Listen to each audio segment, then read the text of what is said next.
So today we have Myriam Jessier joining us. Myriam is the co-owner of PRAGM agency and a certified trainer. Her main job is to teach SEO to corporate marketers, brand agencies, and development centers. And PRAGM is a company specialized in technical marketing training and consultancy. They specialize in technical issues tied to SEO and analytics, such as rendering, GTM debugging, and improving core web vitals. One quick aside, everybody, you can send in your questions using the Q&A box or the chat. Bernard and myself will be monitoring that chat and raising questions to Myriam throughout the presentation. So Myriam, the floor is yours. Please share your screen. Let's get started, folks. So today we're going to be talking about different e-commerce content types. And one of the issues I often run into is that some of my clients are like, we want to rank for this. And I'm like, that's great.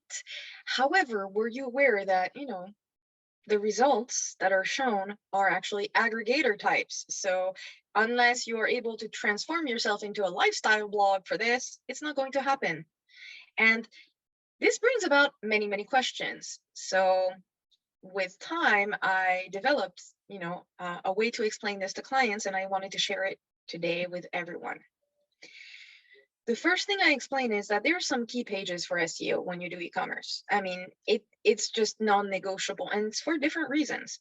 The homepage, the product detail pages, category pages, FAQ, blog articles, promo pages that are very often just left to languish when users actually do seek them out quite a lot. Customer service pages. And this one is near and dear to my heart because it's something that we will find very often listed in the content quality raters guidelines. So the EAT guidelines. If you don't have a customer service page, well, most often you don't have the right information that would make you appear to be a legit store. But as a customer, I shouldn't have to end up in a rabbit hole spending 10 minutes on Reddit to find your brand's shipping details and to figure out that if I send this to Canada, I'm going to have a huge amount of money to pay out in duties. I shouldn't have this experience. Like, I should be able to find this information easily. So there's three big things that you have to consider when you have an e-commerce store. What you want to communicate as a company, your vision, mission, unique selling points, what your customers say about you. Okay, great. What products, solutions, services humans look for online. So keywords are proxies to express these queries. If I'm looking for, and this is a real item that you can buy at Costco, but also online, a home pizza oven, because pandemic, let's have fun. If there's another peak, let's go. Well, this is something that I'm going to express in different ways, but these ways are sometimes a bit similar to the ways I'm going to be Googling how to build my own pizza oven. That's also something I discovered people did during the pandemic. So you need to consider what humans are looking for and how they're looking for it. And then at the end of the spectrum, you would think that all of these things align. That's not the case. What Google favors and shows for each type of query. And if you think that, I have figured out the right keywords, I'm the right company, let me produce the right content, Google will favor me. I have news for you. There are still many, many crappy websites that still make it on to the rankings. So you have to really take the time for key queries to figure out what is Google showing. So concrete example tied to a brand that has disastrous impacts for some people. I have a client of mine, their name. This is what people are looking for in Canada when they look for their name, but their name is a noun. So Google Translate sometimes will pop up in the results and like bring everything down. Can I compete with Google Translate? No. So be careful and do check this out. You have to make sure that these things are considered, even though they may not always align perfectly. Keep that in mind. Why? Well, let's look at what, SERPs look like. You have to understand that this is a battle royale ecosystem. Image search, map search, the local pack, Google News, each of these things are separate entities battling behind the scenes to be shown. They have their own rankings, their own results, and they're always like, pick me, and Google adjusts. So this means that if I'm looking for Adidas, for example, and I love this example, I'm not design oriented. That's why you have a 1, 2, 3. Imagine you're scrolling once, twice, 3 times. Okay. Well, you have a query where Google will go Adidas. I know this. This is e-commerce. And then it's like, okay, let me show you some shopping ads. This matches. Then it's like, you know what? Let me show you another ad. This time it's a website, just in case I didn't get it right. On the right, you have the knowledge graph, everything that Google knows about this brand. Okay, that's important. They come from different sources. Then we finally make it on to Adidas Canada, which is the first SEO result. And then Google's like, if you don't want this, you may want to go to a store. Let me show you the local pack. Let's go.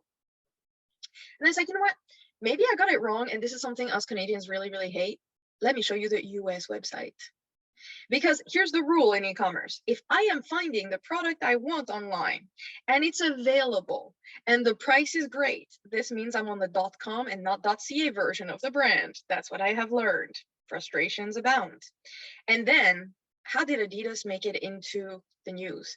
Well, obviously, always something related to Kanye West. Okay, so we have Kanye West news to give you. And these are judged to be rather important. Sometimes they will even pop up at the top underneath the ads. Then Google's like, you know what? This is such an ambiguous and a head term that too many people are hiding in that overcoat here. Adidas could mean many things. So here's some questions to refine. And if somehow that still doesn't qualify, well, Foot Locker is a reseller. So, I mean, we're giving it our all. And if you're really not looking into transactional intent, we have everything you have to know with Wikipedia. We will inform you on the brand. And then an image is worth 1,000 words. Here's the image results. Is it always like this? No. Very often for e-commerce queries, you will have the images up at the top. Look for a lilac sweater. Let me tell you, Google Images there to sell you stuff. So it really depends, but I like this example because it shows you how Google is trying to match the search intent, no matter how all over the place it can be. And this is clearly an e-commerce intent, like it's understood. You want to buy something. So there's 3 big intent categories. You want to navigate to something. Let me get to the Adidas store, or let me get to wherever I'm going online. There's the information side. So one question you may have missed in the previous slide. How do I tell what Adidas shoes I have? I'm not looking to navigate. I'm not looking to transact. I really need this information. And then you have the transaction. Shut up and take my credit card. These are really big intents. And what is very difficult is that many people really, really want navigation and information queries to be transactional. And I'm like, no, it just doesn't work. You cannot transform it. So sometimes you have to be smart. And let me explain this.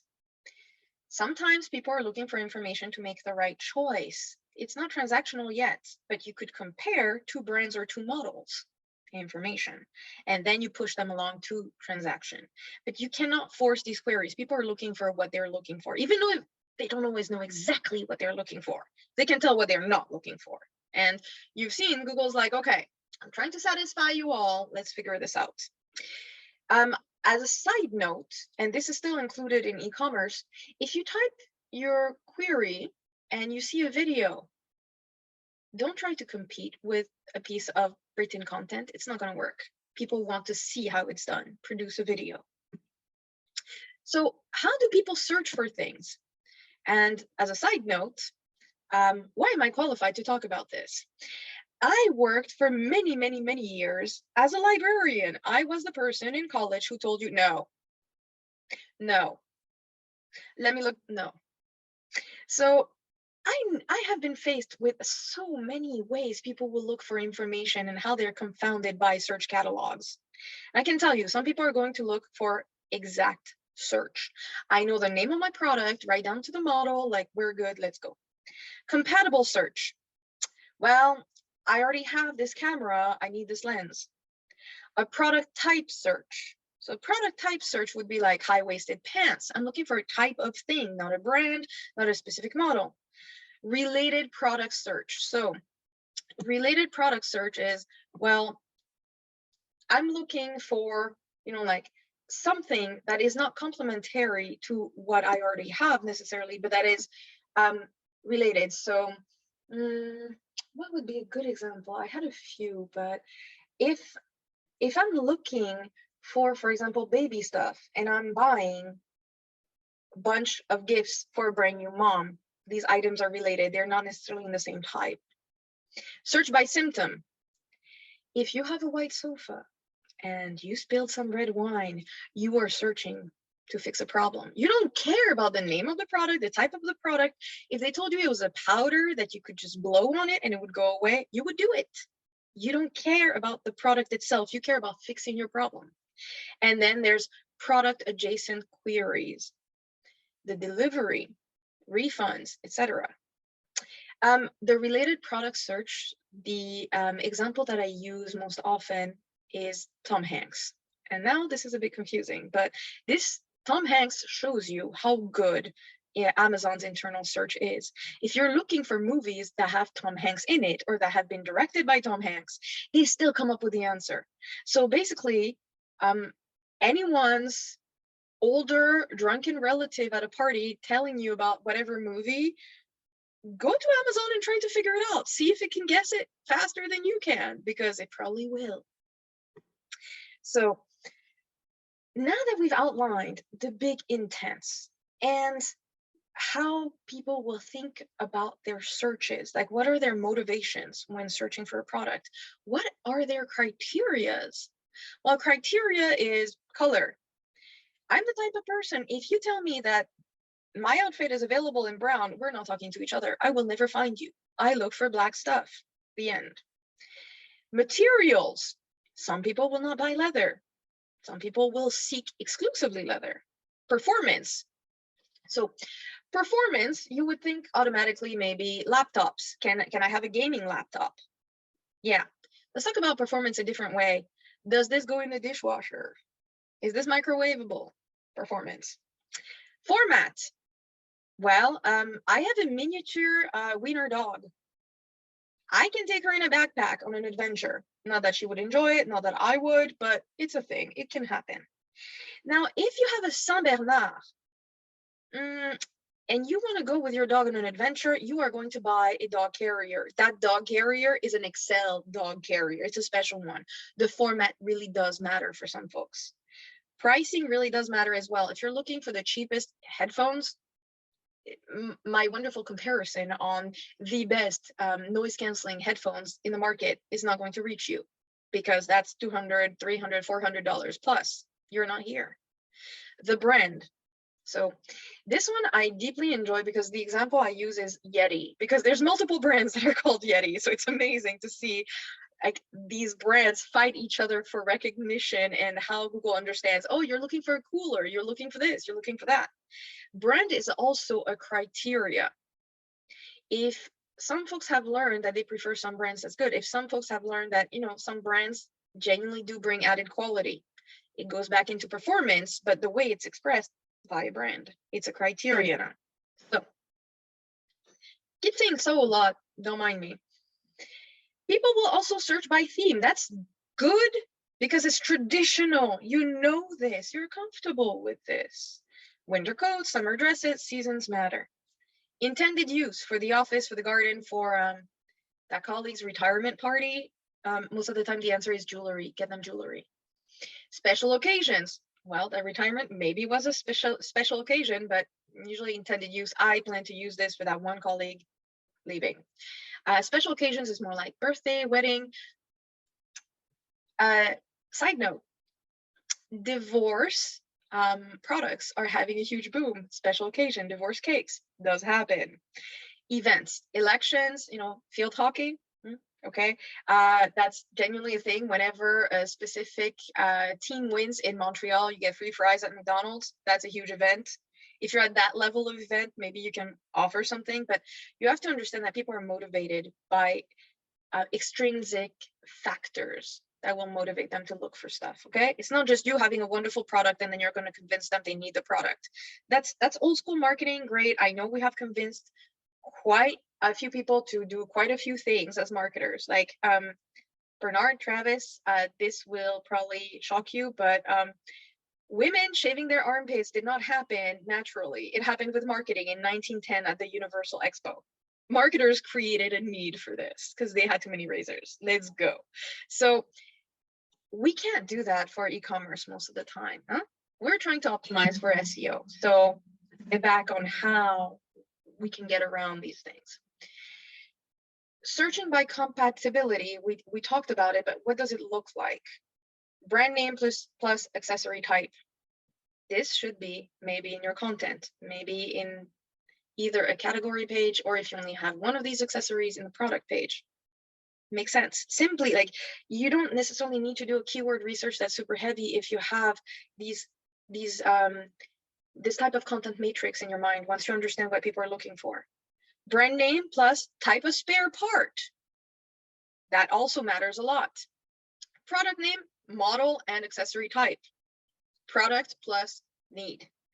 These are very important ways that people will type into Google when they search for your products. Subjective searches. This one is a tricky one, and we do not cater for it quite well, but Google does. So when we're looking for a delicious snack, what does it mean? Is it salty? Is it sweet? Is it spicy? Is it fatty? I mean, if you go to Texas, is it deep fried? There's many questions to deconstruct this. Subjective qualifiers are often vital in customers' buying decisions. So we tend to kind of ignore them, but they're very, very important. So another subjective search that could turn into a real search depending on the store, but if you're looking for wedding shoes, and you're not looking for wedding shoes on a wedding website, but just a generic place, because let's say I'm maid of honor and I have to go seek out a pair of shoes. I'm looking for something really subjective here. Help me find it. Which one of your products or which one of your collections matches this better? Why do I say this? Why am I using wedding? Because I have worked with jewelers and they are not specialized in weddings. Yet people seek their brands and their models for this specifically. Time to wake up and maybe cater to this because it's subjective, but you have been assigned this category. Run with it. So people will start with head terms and refine their searches over time. That's why there's a lot of ambiguity in high volume keywords. Welcome to the theory of the long tail. Head terms are hiding lots of intents, lots of people. And then as we go, we refine. And there's less and less volume because there's less and less people who want the same specific thing expressed this way. They could express it another way and look for the same product. So keep that in mind. So since we refine, we don't want to be number one. We don't want to have like the best position for head terms that may bring people who are looking to maybe build their own pizza oven instead of buying it. So you need different types of content to meet various e-commerce search patterns. And that's very, very important if you want to make a dent at all in your SEO ambitions, like if you want to reach your goals. Because if you keep optimizing content that is not made to even be considered, well, you're not showing up. So there's a hierarchy of needs when it comes to SEO. Is it crawlable? Like, can I crawl? Is it indexable? Can I bring pertinent stuff home? And is it rank worthy? Should I be showing up for this query? And most people forget that. So if you're showing up with the wrong content, it's not going to work. And on top of this, there's an added layer. Google has stated, hey, we want certain contents to be there on e-commerce sites. Look for contact information, including the store's payment exchange and return policy. This information is sometimes listed under customer service. And now you know why I was talking about the customer service pages being key pages. They're not key necessarily to you, but they are to Google and they are to your customers once they decide to look for specific information. So Getting back to our list, the first page, the home page. You would be surprised how many online stores have cruelly lacking information when it comes to their homepage. Like, what do you do in life? I get the pretty pictures, but what do you do? So the homepage of a website usually contains important information about the site or links to that information. I know this is not mind-boggling, yet somehow we tend to fail at this. So in practice, this page has to direct users to categories or products, highlight key products, aka the best sellers, introduce the brand, perhaps direct shoppers to help or provide contact information. Not everyone is coming to your homepage to buy. Some people are looking to talk to you, like customer feedback, looking for other things. We have to be careful and give them this information. So how do we approach this? Because most of the time, we take this for granted as SEOs. As a general rule, the further down an element is, the less visitors will see it, okay? So if you're ending up with a giant pizza, make sure that the elements that are less sought out, more niche, but still very useful, at the bottom.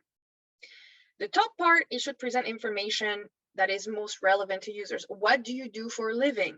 So I have worked with an online boulangerie. I'm French, so if somebody in the chat can give the translation very quickly, like, darn, bread maker? Okay, whatever it is. They provide you carbs, delicious carbs.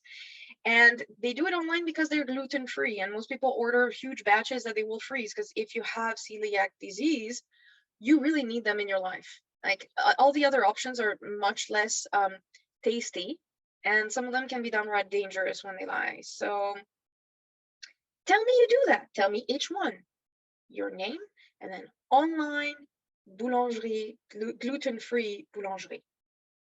And if you want the gluten-free version in French, it's sans gluten. Great. So now this needs to be said, and as people will scroll down, they will find the rest of the information that you will order. Ta-da, the end. You can take the slide and justify, bring it into many corporate fights. Practical advice: have your unique selling proposition or special offers at the top of the screen. If you have a wide range of products, reserve the niche items for the bottom of the page while keeping the top sellers at the top. How you structure the homepage will depend on your business. Just because this brand has done this doesn't mean you have to replicate their mistake or what works for them but not for you. So be careful about this, and always make sure you have a very clear H1 that contains the main keyword that describes the online store, not necessarily the products themselves. Don't fall into that fallacy, like what does the store do? Because I had a client, incredible mix, selling heirloom seeds and handmade soaps.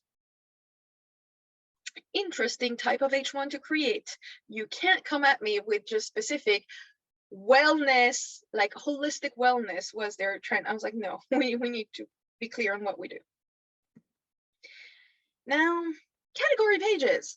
Ah, yes. So category pages are a bit, they're like a purgatory. And like where most people go, but we're hoping that you will translate to somewhere else. And as a customer, a category page is where I spend most of my time, either scrolling, filtering, or whatever. If I don't know a brand, I just want to know what you offer. This is where I'm at. We have multiple situations with category pages. They are either barren wastelands, full of products but no other context, or they're just so optimized with so much fluff that the text takes up most of the space and then you don't even see the products. Google is an entity. Now, John Mueller from Google has stated, hey, you can fill this with junk. It's not going to help you. Please stop. So how do we handle it? Well, you have to understand what they're for. These pages are great to target more generic head terms like black men's jeans or backseam tights. Make sure that these category pages are indexable, because sometimes if you go in lower categories or subcategories, for example, in Shopify, it's a nightmare and a half. You will not have those great opportunities because it will be canonicalized to the main category. So be careful about this. If you can optimize them, step one, all you have to do, step one, don't go overboard. Optimize your H1. okay, for the key category pages that you need, and then you can refine. Section pages can also be very, very interesting. What is a section page? Well, it's an umbrella for categories. Home office. Before the pandemic, this category, not that hot. Now, that section is very important. Is it a category though? No, it's an umbrella because it will pick up from printers that are great for your home, chairs that are great for your home, desks that are great for your home, but for the home office. So different criteria. This is where it matters. I'm not lying. Here are the examples of the sections. We can go into ink plus office machines, and then you have office supply, and no, you have ink and toner, printers, office machines. It's true, it does exist. And then what else? Well, the new items. New items are a bit tricky when it comes to e-commerce content types. Do you have a new item section? Do you not? Do you make a blog post? What happens? So let's be clear. Beware of cannibalization. So if you're a big brand, we'll talk about that in a second, but if you're a regular brand, not IKEA, you may cannibalize yourself, because if you have a section that is called new shoes, in the women's section, it could compete with your category page for women's shoes. You don't want that. Avoid that. However, if you're hot stuff and people look for what you do every year, then that collection page, that new items, new whatever, it's important, because the IKEA catalog used to be an event. It's of interest for SEO. The same goes for trends. If you have, for example, new specific road bikes, so Specialized is actually a brand. Let's talk about that noun for a brand name. Specialized has each year new collections, new items that come out. People are very interested in road bikes. They could have a dedicated section on their website. And this one is for my resellers. Please have brand pages. Please, please, please. So as I said, I enjoy Yeti because you have the Yeti bike, Yeti cup, Yeti mug, Scrabble. Interesting. Is it a real animal? Does it count as a real word? I don't know what's going on, but it's there. And you can notice that Yeti, the animal, is just so much lower down. So most of the time, consumers use a brand identifier in their searches. It's a criteria that they use to filter stuff. So the brand becomes interesting for internal linking prospects and to position yourself on generic terms related to the brand. So pizza ovens that you could buy for your home, available in Costco, but also online. Ooni, O-O-N-I. You and I would not search for this. But if we're in the business of looking for this right now for this summer, well, that pizza oven, you have read probably that this is one of the best brands and you're looking where to buy it.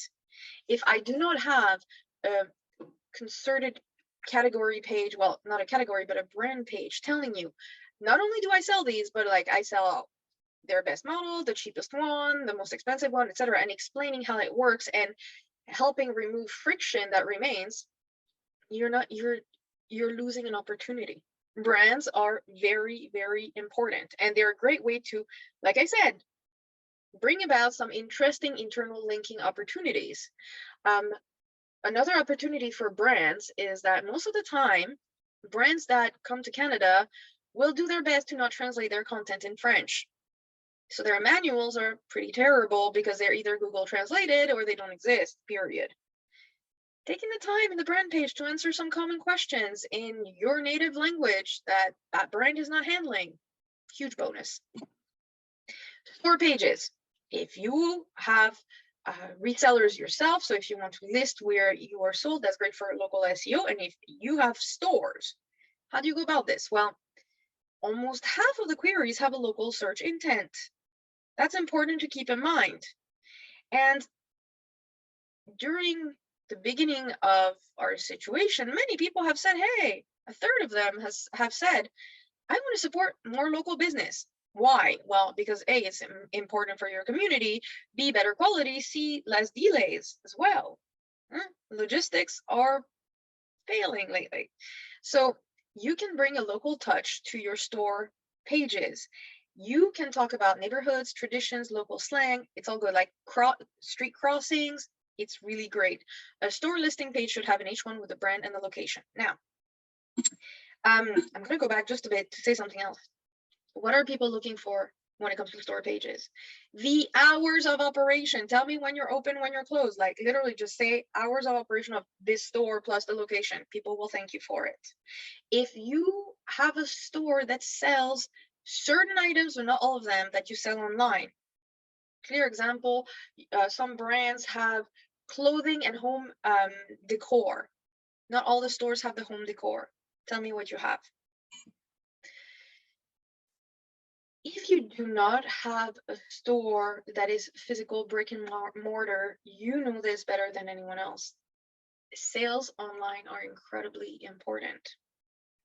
So folks are looking for specific items or are motivated to shop because they know that it's a promo period, or they're the type of people who, even if they make a really bad choice, they can tell you that they got the cheapest price for it.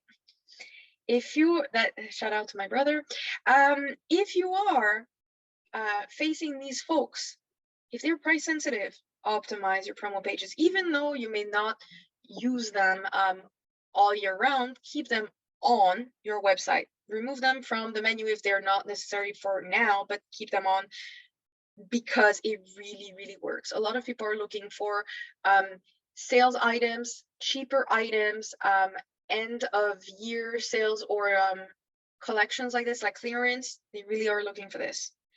Another option on those sales pages, offer a wish list option. When you have a wish list, you can actually see what people are interested in, but you also can optimize a bit better when it comes to sales. Now, okay, what are the best sellers? And offer guides and show customer reviews to basically push that along. Just, you don't need to necessarily have content dedicated to how to purchase the best or cheapest, etc. You just need to guide people, so you know that they're here, that they're price sensitive, that they're motivated by a sale. Tell them, okay, the sale is already made. You have the right price, you have the right product, you know how to use it. We're here to show you that. Don't worry, you will be using it. And here are the others that made that choice before you, and they're happy. Some best practices when it comes to promo pages. The page should be made available as soon as possible so that Googlebot has time to detect it and index it. If you don't, some websites choose to like turn them on and off. That's why I'm saying this. That's why I recommend also to keep them, even though they're not in the main navigation. That avoids this issue. But Googlebot needs to be able to detect and index your sales page. So if you start your Black Friday promo like 2 days before or a week before, that's bad. Add a link to the landing pages from your homepage. So whenever you have different sales, those links go on the homepage. Basic recommendation. Use a recurring URL. No Black Friday 2019 that you're going to keep recycling.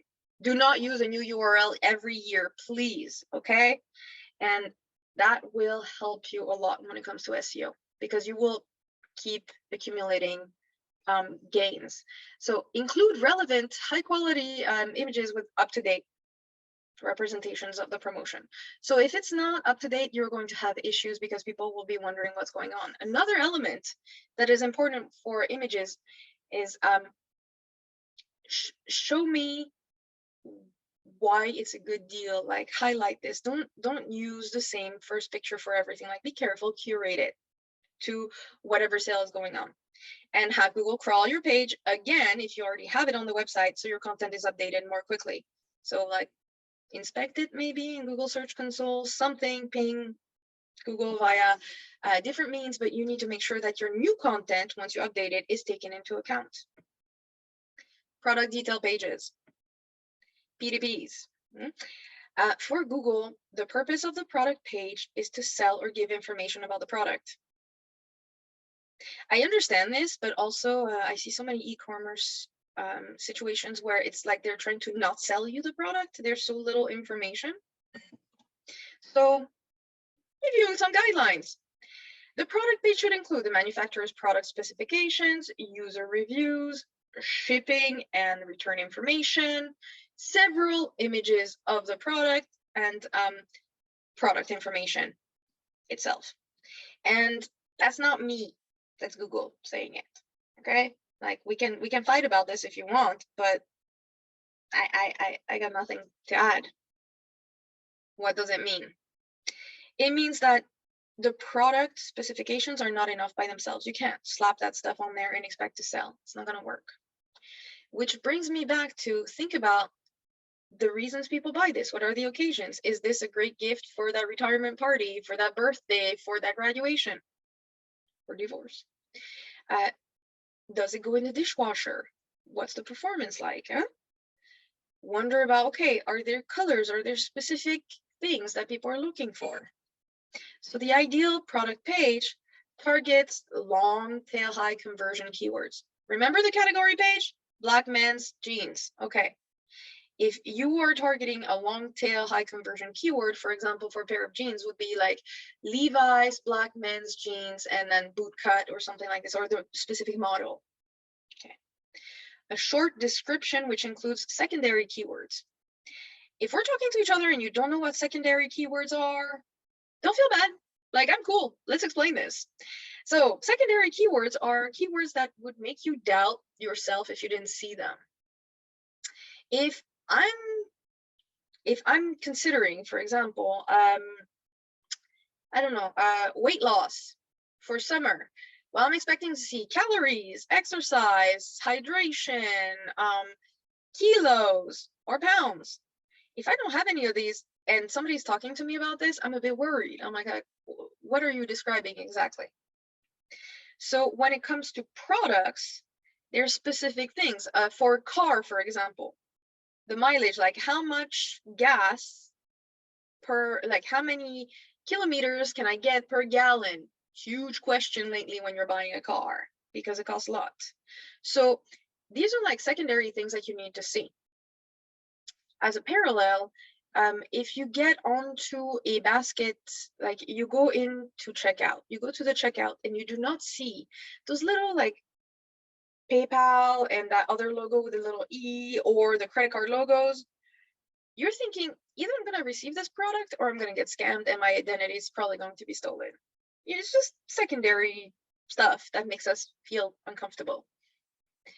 So keep that in mind. Secondary keywords are not necessarily what describes your product the best. Those are your main keywords, like the main thing you're going to target. Secondary keywords are like, if I didn't have this in there, am I really talking about what I'm talking about? You need to also have the features. I know this sounds really weird, but many people forget them. Several images, well compressed so they don't take too long to load. Long description, so there's a short description usually at the top. We convince you, we give you features, and then there's a longer blurb. Product suggestions underneath. Internal linking is great, like from an SEO standpoint. And then reviews. As an option, you can have a link to one or more shopping guides or tutorials on your blog. If you have made that content, like check out our pillow buying guide. Yeah, that would help me. Like amongst the 30,000 Tempur-Pedic options that I have, I'm on this one. I'm really not convinced it's for me. What do I do?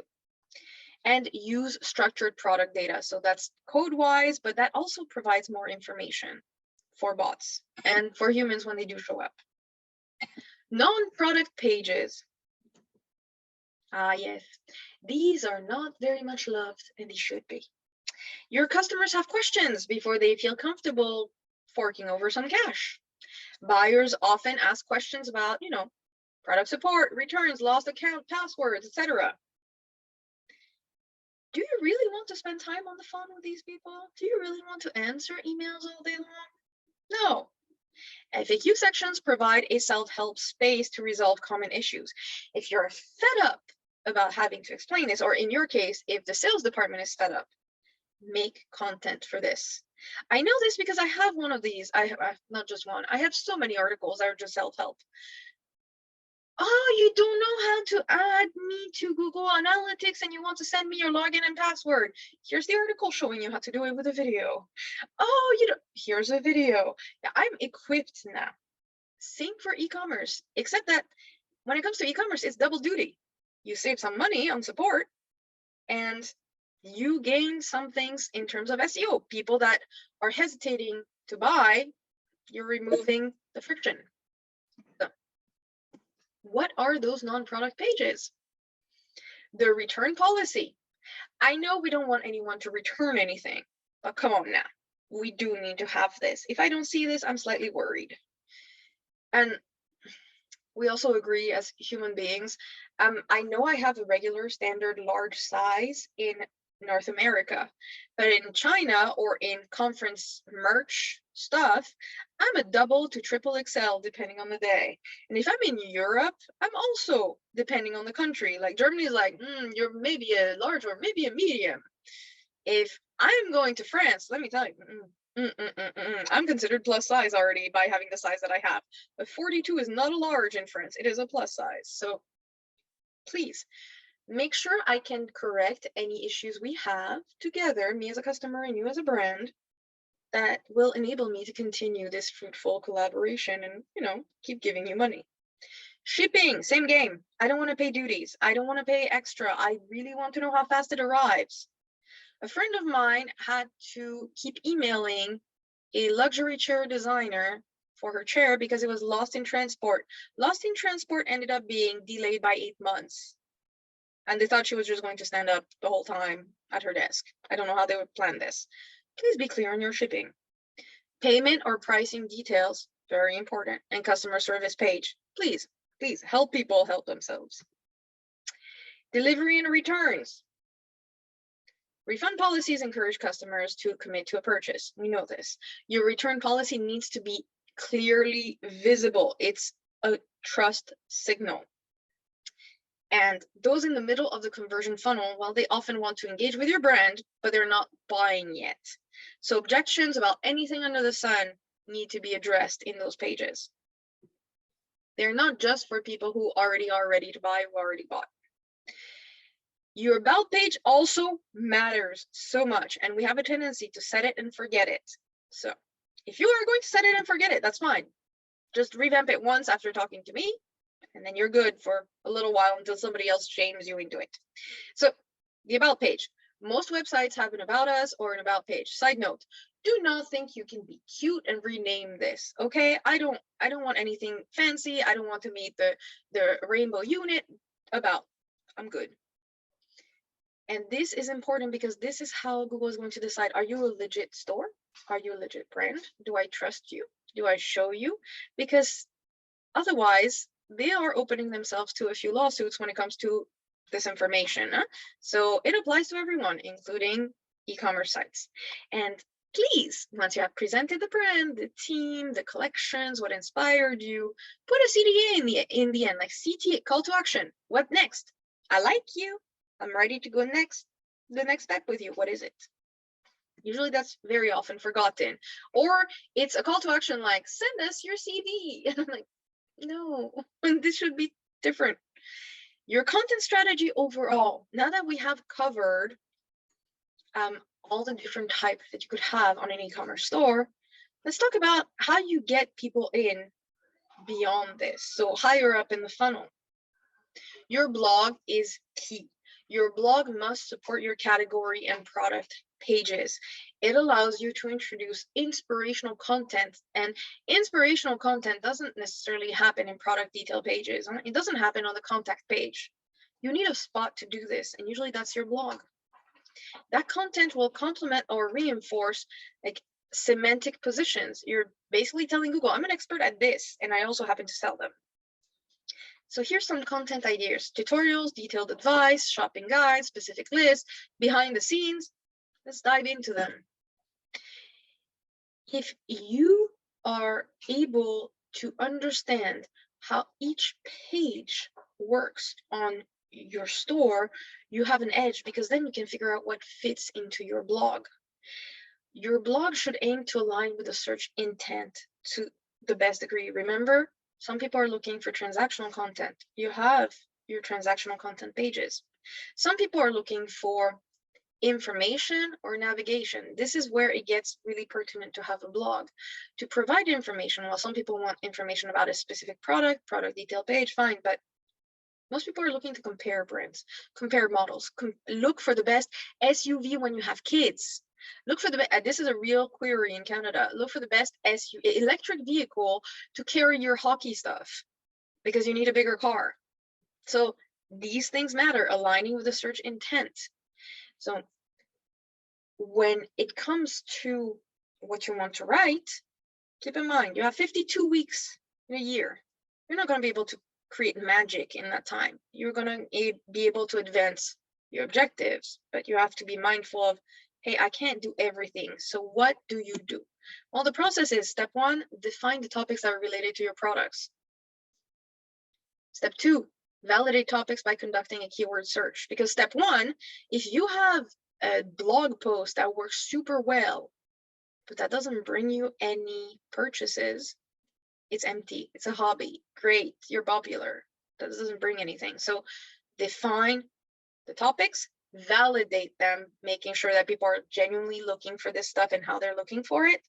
Write and include at least one link to your product, and never skip the previous steps. Otherwise, you're going to have a very expensive hobby on your hands. So when we're talking about inspirational and transversal content, it can look like guides, comparisons, tutorials, product demo, FAQ, expert roundup, trends, lists, news, images, and videos. That's a lot. Don't tell me that you're out of ideas or that you're going to repeat 15 times. Cute outfit ideas for dressing this winter on Instagram. Because I saw a brand that literally produced 3 of these each winter for the past 10 years. I don't know, not 10 years. No, sorry. They did this for 6 years, I think. It was intense, but like so intense. And same thing, nonstop.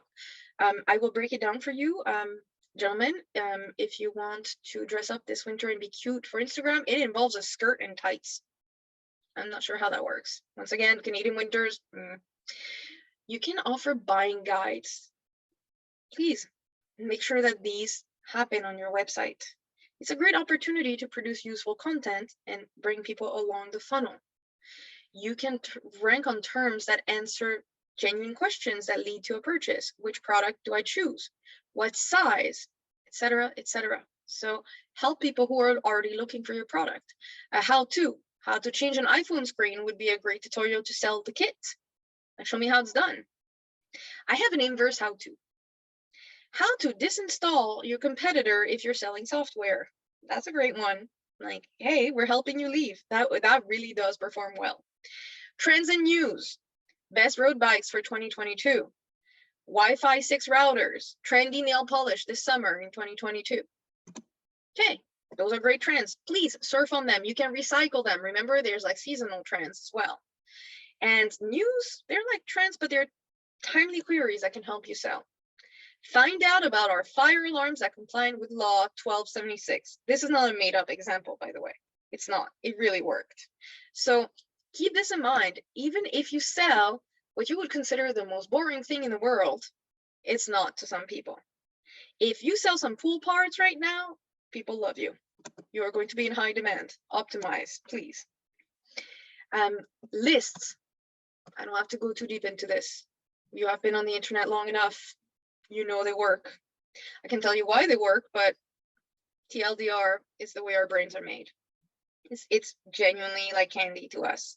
So how do you make this genuinely relevant instead of producing empty content for e-commerce? 10 tweaks to lighten your road bike. You bought a bike. Your next step is to gain performance very often. Like, this thing is too heavy, I'm too tired. It's one of the reasons why we don't like public bikes. It's like trying to take up a boulder with wheels up a hill. It doesn't work. So some slight tweaks to lighten the load. Show me what I can replace or upgrade to help myself. Great list. Great search intent. A product demo or test really helps as well. And it can be video. It can be a mix of image and content. Do whatever fits your brand. And ranks well in Google. So test articles or demos are interesting because it helps you rank on specific queries that are just right before the sale. Not to top of the funnel, but if people are researching, they're interested, they're wanting to know this. Image and video content. Well, image and video is great to bring that inspirational content into the product detail page. Show me how it's used. Live broadcasting is also a great opportunity to interact with you when customers want to talk to you. That's great. You can build closer relationships and recycle this content later. Blog posts including videos, that's really great because you can share reviews. You can share people who talk about your product or test it.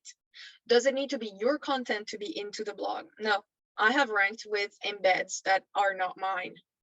As long as it aligns with the search intent and your content around it is the best to answer that need, Google will position the video and lead to your website. And images are very important for e-commerce, period.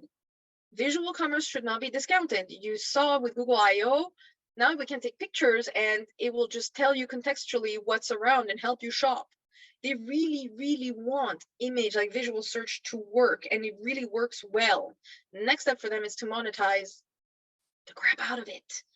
Be there, help them, because if you are invested in visual commerce, you are most likely going to be reaping the benefits while others are catching up. And I believe that we have reached the end of this presentation. I talked like a freight train, but I hope this was useful. Yeah, that was awesome. Thanks, Myriam. We do have a couple questions and a little bit of time for some questions. So kind of kicking it off, Bernard and Kristen had a question.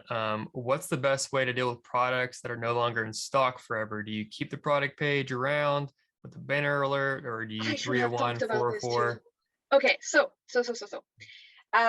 do not redirect blindly to another product if the person is not informed, because, for example, I was looking for a fridge and they pointed me to another fridge that didn't have the feature I was looking for, and there was no filter for that feature, so I thought I was going crazy. Don't do that. So what you would need to take into account is the product really similar? And in that case, maybe you can redirect, maybe, but be careful. If the product is discontinued, dead, but was really popular, keep it up. Keep it up, because you're going to lose these positions. So keep it up and say, this is no longer for sale, but we offer this evolution of the model, for example, if you have a new one. Or you can say, hey, sign up for the newsletter or sign up for an alert. We will tell you when we have something similar coming in, for example. It depends. Oh God, it depends. So it really does vary based on your situation. So please be careful about this. If you need to kill it, you may choose to redirect it if you really need the SEO assets that you have like gained. If you know that another product of yours needs that boost, you could take the risk to redirect it. Just be, once again, very careful that the product is genuinely a good replacement. That really matters.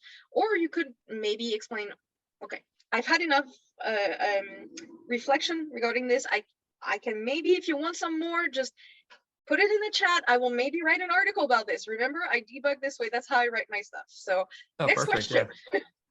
Awesome. So the next one is, what are a couple of the best in class e-commerce brands that are doing SEO correctly?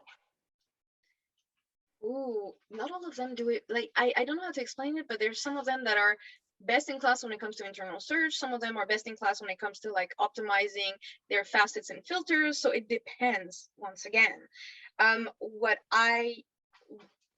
This is going to sound weird, but one of the brands that I really liked a few years ago was a health brand. I don't remember if it was Wellsie or a US brand, health something, but you could type in like pregnancy, diabetes, and they were like, here are all our products. And they also had a guide to help you. That was amazing, because I didn't know, like, those that nail the product and problem fit type of content, I absolutely love, like how to use this. Other companies that I really like in comes, that's a difficult one. Can we move on? Because I'm going to keep thinking. Yeah. And so Bernard had another question around the search criteria. When does a page, regarding like subcategories, when do you need to set it up with, say, an example would be a shoes folder and then leather versus just a filter on the page? Whenever you actually, it can be a filter page that you allow to be indexed instead of chemicalized or no index or whatever. But a clear example that I have is if we take tights. So women's tights, that's a category page. If you have a secondary category that's like backseam tights and you have 200 people or 500 people a month looking for this, should this be a page. Yeah, it should. It should be optimized for it because there's a clear intent there. You have the volume. You know that people are looking for this. If you're thinking, okay, so now do I subdivide this because I have some backseam tights of the line, and then I have some that have hearts and stars, etc., and there's no demand? Please don't. It's just a very easy way to think about this. But this brings me to another question. What about your product detail pages and variants? That's a really big one too. Should you create a dedicated page for a variant, or should you keep them all in one product page?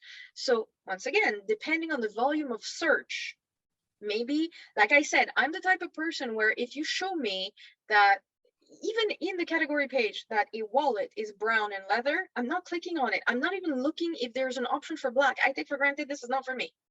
If you show me the black one, I'm automatically going to click. I'm sure there's some people that are like brown leather inverted to me. Okay.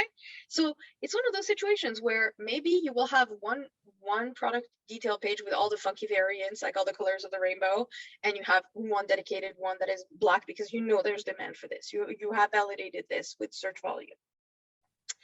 So Nice. hope this was useful. Yeah, I think we have one more time for one more question. So Kristen has another question. Is there a fear that by including a buying guide, you might move people at the bottom of the funnel back into consideration phase? If they're my husband, yes. But let me explain why.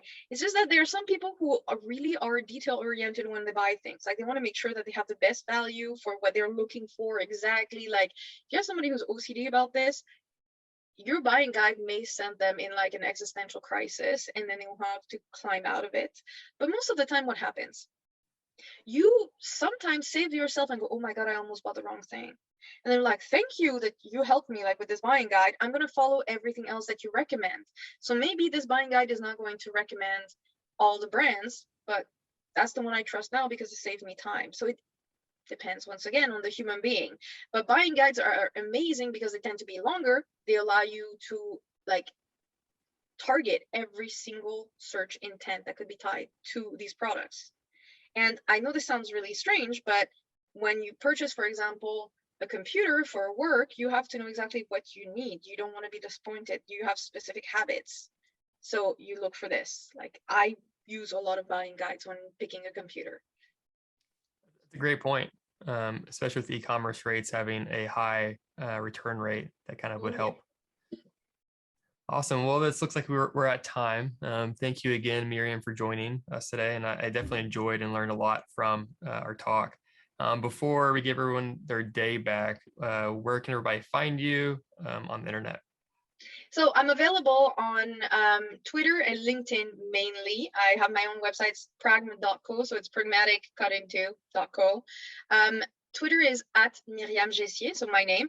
And if I haven't answered your question today, go onto Twitter and ask it, please. Just let me know. I'm a bit slow to reply lately because work has been swamping me, but I most likely will because I like talking about these things. So if you want to complain or hear me use swear words, go on Twitter. If you would like a more corporate approach, LinkedIn is the way to go. Now, before we wrap this up, don't forget to share, like, and subscribe so you don't miss out on more great content from the industry's best SEOs, content marketers, and content strategists. The ClearScope webinar series happens every week and helps SEO content creators of all skill levels advance their knowledge. Hope to see you. Tune in next time.